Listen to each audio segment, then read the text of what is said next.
देखिए, अगर आप भी मेरी तरह घूमने के शौकीन हैं और इंडिया में काफ़ी घूम चुके हैं, अब आपका प्लान बन रहा है कि यार इंडिया से बाहर भी घूमा जाए, तो बहुत ही बढ़िया है, बहुत ही अच्छा है। अगर आप इंडिया घूम चुके हैं, तो इंडिया से बाहर भी आप ट्रिप कर सकते हैं।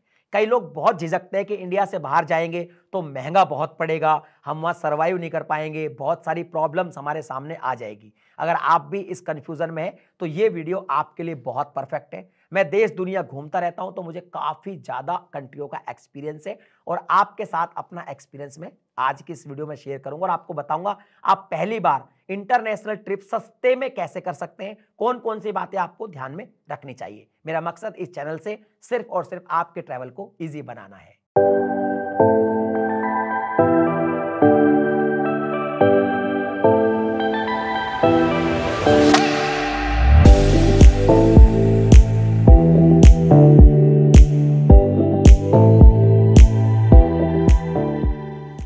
देखिए, इंडिया से जब आप पहली बार किसी कंट्री में जा रहे हैं घूमने के लिए, तो सबसे पहले तो आपके पास जो पासपोर्ट होगा वो फ्रेश होगा।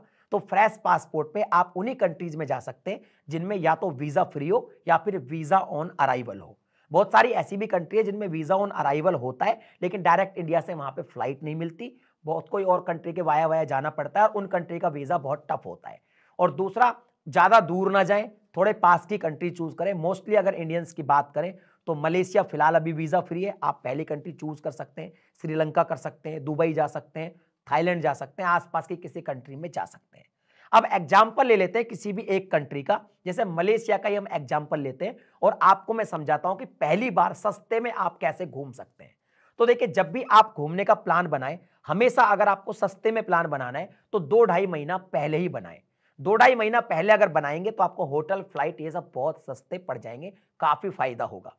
तो सबसे पहले आपने 2 महीने पहले प्लान बनाना है, मिनिमम 2 महीने पहले तो बनाना ही है।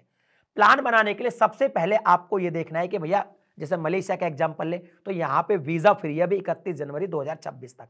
मतलब एक तो वीजा आपको लेना नहीं है, दूसरा वीजा की कॉस्ट भी नहीं लगेगी क्योंकि वीजा फ्री है। आप उस कंट्री में लैंड होंगे और वहां पे आप पे स्टांप लग जाएगा आपके पासपोर्ट पे, तो मतलब वीजा का कोई खर्चा ही नहीं है, तो पहले ही सस्ती हो गई कंट्री।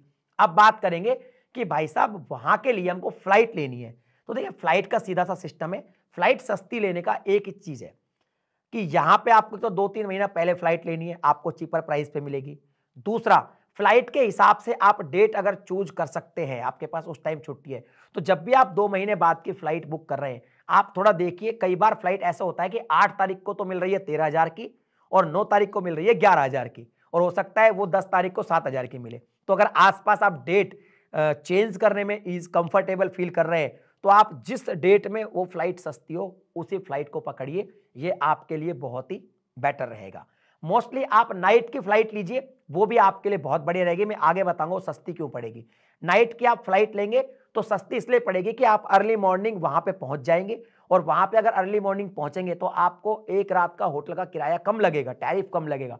अगर सोचो आप शाम को वहां पे पहुंचेंगे रात को, तो रात को कहीं घूम तो पाएंगे नहीं, फिर आपको एक रात एक्स्ट्रा किसी होटल में बितानी पड़ेगी, तो उस रात का आपका टैरिफ ज्यादा लग जाएगा, खाने पीने का खर्चा बढ़ जाएगा और होटल का किराया भी बढ़ जाएगा। तो आप नाइट के फ्लाइट ले ताकि आप मॉर्निंग में ही वहां पे पहुंच जाए।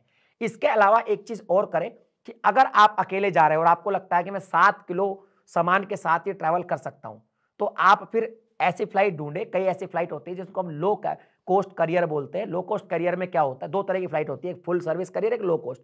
फुल सर्विस में आपको खाना मिलता है और आपको लगेज मिलता है 20 किलो 25 किलो, जिसको आप लगेज लेके जा सकते हैं।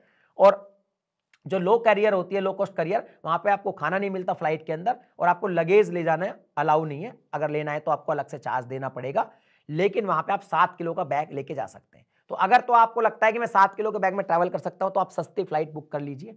या अगर आपको लगेज लेके जाना है, आप नहीं कर सकते, जैसे मैं भी लगेज लेके चलता हूं, मेरा 7 किलो में काम नहीं चलता, तो आप ये कर सकते हैं कि आप जब फ्लाइट बुक करेंगे, आप दो चीज देखिए। कई बार ऐसा होगा कि जो विदाउट लगेज फ्लाइट होगी वो मिलेगी 8,000 की और लगेज वाली फ्लाइट मिलेगी 17,000 की। फिर आप देखिए कि अगर मैं विदाउट लगेज वाली 8,000 में फ्लाइट बुक करता हूं और लगेज अगर अलग से बुक करता हूं, कितना पैसा लग रहा है। अगर 3,000 रुपए लग रहा है तो भी 11 की पड़ेगी। तो आप विदाउट लगेज फ्लाइट सस्ती बुक करिए और लगेज अलग से बुक कर लीजिए, आपको सस्ता पड़ जाएगा। तो यहां पे आपका काफी पैसा बच जाएगा। फ्लाइट में अगर खाना फ्री में नहीं मिल रहा है, फ्री में तो खैर मिलता ही नहीं है, पैसा लग जाता है, तो आप घर से कुछ खाना अपना कैबिन बैगेज में लेके जा सकते हैं। बस वाटर बोतल का इशू रहता है, तो वाटर बोतल आप वेंडिंग मशीन से एयरपोर्ट पे से 10 रुपए में खरीद सकते हैं और इस तरीके से आपकी फ्लाइट सस्ती हो जाएगी। होटल की जहां तक बात है तो देखिए, अगर आप सोलो जा रहे हैं तो आप हॉस्टल प्रेफर करिए। हॉस्टल world.com या booking.com पर आपको हॉस्टल मिल जाएंगे। हॉस्टल आपको काफी चीपर पड़ेंगे। वहां पे आपको एक बंक बेड मिल जाएगा और जिसमें आप सो सकते हैं, एक लॉकर मिल जाएगा जहां पे आप सामान रख सकते हैं और आपको और भी, जैसे एक हॉल में काफी सारे बंक बेड होंगे तो बहुत सारे अलग अलग कंट्री के लोगों से मिलने का मौका मिलेगा, नए दोस्त बनेंगे। और अगर हॉस्टल की बात करें मलेशिया में तो आपको 400, 500, 600, 700 में आराम से बेड मिल जाएगा। अगर आप होटल लेंगे तो यही आपको 2000 से ऊपर पड़ेगा, तो यहां पे आपका खर्चा बच जाएगा। तो हॉस्टल हमेशा प्रेफर करिए। अब यहां पे बात आती है भैया खाने पीने की। तो विदेशों में खाना पीना बहुत महंगा होता है, अगर आप मेरी तरह वेजिटेरियन है तो और भी ज्यादा महंगा होता है। तो देखिए, सिंपल सा रखिए कि जब भी आप हॉस्टल बुक कर रहे हैं, आप देखिए कि ये हॉस्टल आपको ब्रेकफास्ट प्रोवाइड करा रहा है क्या। अगर ब्रेकफास्ट यहाँ पे मिल रहा है तो आप जब भी मॉर्निंग में वहां पे उठे एक हैवी ब्रेकफास्ट कर लें, तो आपका क्या है, काफी आधा दिन निकल जाएगा। हैवी ब्रेकफास्ट कर ले, ब्रेकफास्ट आप इंक्लूड ही करवा ले। अगर आप बुकिंग करते टाइम इंक्लूड कराएंगे तो आपको सस्ता पड़ेगा। इसके अलावा कुछ रेडी टू ईट आप इंडिया से ही लेके जाएं, वो आपको वहां पे सस्ता पड़ेगा। रेडी टू ईट बहुत सस्ता पड़ेगा, आप खुद ही बना के फटाफट 2-3 मिनट 5 मिनट में खा सकते हैं। बहुत सारे रेडी टू ईट आजकल फूड इंडिया में अवेलेबल है, तो उससे भी आपको सस्ता पड़ेगा। इसके अलावा अगर वहां का लोकल कुजीन भी आप ट्राई करना चाहते हैं तो थोड़ा बहुत कर सकते हैं, अदरवाइज यहां से रेडी टू ईट लेके जाएंगे तो आपको वाकई में ही सस्ता पड़ेगा।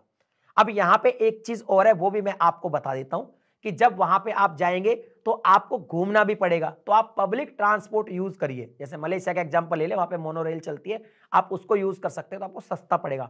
और सबसे सस्ता, अगर किसी भी कंट्री में जाएंगे, कोई भी कंट्री हो, अगर वहां पे और भी सस्ता घूमना है तो वहां पे जो आपकी पब्लिक बस चलती है, वहां पे गवर्नमेंट की जो बसेज है उनमें आप सफर करिए। बस में आप जो है एक जगह से दूसरी जगह जाइए तो आपको सबसे सस्ता पड़ेगा। आप किसी भी कंट्री में जाइए, बस का किराया आपको हमेशा सस्ता पड़ता है। आपको यहाँ पे पर्सनल अकेले के लिए टैक्सी लेने की बिल्कुल जरूरत नहीं है।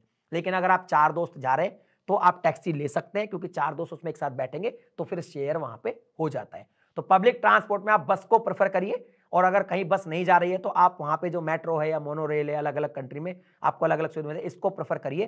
टैक्सी को मत करिए, टैक्सी में आपको ज्यादा पैसे लग जाएंगे। तो अब यहाँ पे फ्लाइट आपकी सस्ती हो गई, यहाँ पे आपका खाना पीना सस्ता हो गया, आपका मैंने होटल रुकने का भी सस्ता कर दिया। अब यहाँ पे आती है जी करेंसी। तो देखिए, करेंसी का भी एक सीन है। आप क्या करिए, डॉलर कैरी करके लेके जाइए इंडिया से ही। वहां पे आप अगर डॉलर देके करेंसी एक्सचेंज कराएंगे तो आपको सस्ता पड़ेगा, रेट काफी सही मिलेगा। इसके अलावा आप एक फॉरेक्स कार्ड अपने पास जरूर रखिए, या फिर एक क्रेडिट कार्ड रख लीजिए जिसमें फॉरेक्स मार्कअप फ्री हो। बहुत सारे आपको एफडी बेस भी फॉरेक्स मार्कअप कार्ड मिल जाएंगे। नियो ग्लोबल काफी बढ़िया कार्ड है, उसको आप इजीली घर बैठे ऑर्डर करके ले सकते हैं। मैं भी वही यूज करता हूं।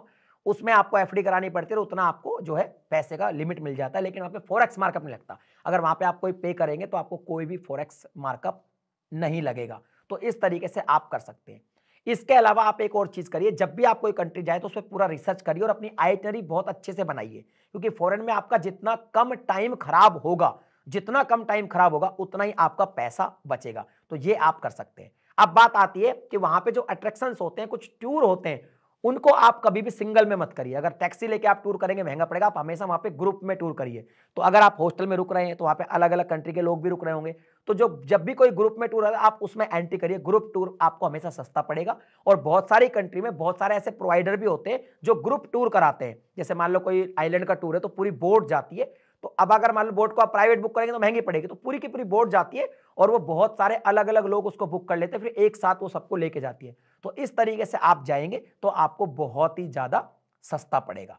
तो ये मैंने आपको बताया कि आप आउट ऑफ इंडिया जब भी जाएंगे आपको फ्लाइट का ही खर्चा थोड़ा सा महंगा पड़ेगा, बाकी आपको लगेगा कि आप इंडिया के जैसे ही घूम रहे हैं और आप सस्ते में बढ़िया तरीके से आउट ऑफ इंडिया घूम पाएंगे। मैंने आपको सारी चीजें बता दी है। अभी भी कोई आपका डाउट है तो कमेंट सेक्शन में लिख के बताइए। मैं मिलता हूं आपसे अगली वीडियो में नए टॉपिक के साथ, तब तक के लिए जय हिंद।